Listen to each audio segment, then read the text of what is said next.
Manifestation Gujarati explanation part 3. મેનિફેસ્ટેશનના આગળના પાર્ટમાં જેમ મેં સમજાવેલું કે આપણે જે વાવીએ છીએ તે જ આપણે મેનિફેસ્ટ કરીએ છીએ, એટલે જે વાવીએ છીએ તે જ ઉગે છે. અને ઘણી વખતે જાણતા અજાણતા આપણે એવું વાવી દઈએ છીએ અને ખબર જ નથી હોતી, આપણી લાઈફમાં આવી જાય છે, મેનિફેસ્ટ થઈ જાય છે. તો હવે પાર્ટ 3માં સૌથી પહેલું સ્ટેપ જે જોઈએ છે તે એકદમ ક્લિયર કટ લખો. ત્યાર પછી લખ્યા પછી જે વસ્તુઓના ફોટોગ્રાફ્સ ભેગા કરી શકો, જે જોઈએ છે તેના ફોટોગ્રાફ્સ ભેગા કરીને વિઝન બોર્ડ બનાવો અને રોજ એને જુઓ.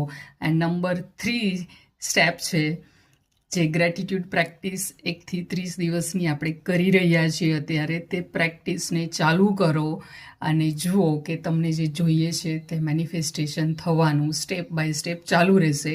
પણ આ બધા માટે અવેરનેસમાં રહેવું ખૂબ જરૂરી છે. આપણને ખબર હોવી જોઈએ કે આપણી અંદર કયા વિચારો ચાલે છે અને એ કયા વિચારો છે જે આપણે કાઢવાના છે અને વિચારોને બદલવાના છે.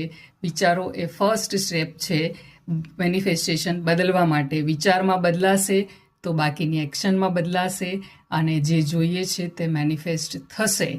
તો આ છે એક સિદ્ધાંત જેને કહેવાય છે આકર્ષણનો સિદ્ધાંત, લો ઓફ અટ્રેક્શન. જેમને સાંભળેલું હશે ખબર હશે, પણ જો આજે ફર્સ્ટ ટાઈમ સાંભળી રહ્યા છો તો લો ઓફ અટ્રેક્શન એટલે કે આકર્ષણના સિદ્ધાંતના ઘણા બધા વિડીયો અવેલેબલ છે, એની બુક્સ અવેલેબલ છે. એને વધારે વાંચો જો તમારે તમારી લાઈફમાં સારા રિલેશન, પૈસા, કરિયર, આમાંથી કંઈ પણ જોઈતું હોય, સારી હેલ્થ, તો એ કઈ રીતે અપ્લાય કરી શકાય.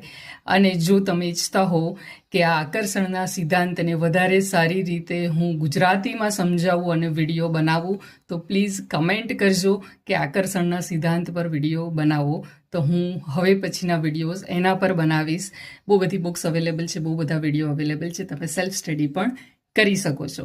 અને આ 3 પાર્ટમાં મેનિફેસ્ટેશન જે સમજાવેલું છે તે તમને હેલ્પફુલ થયું કે નહીં એ પણ કમેન્ટમાં કહેજો. બસ આ 3 પાર્ટ હતા મેનિફેસ્ટેશનના નાના રીલના વિડીયો થ્રુ હું તમને સમજાવવા માગતી હતી.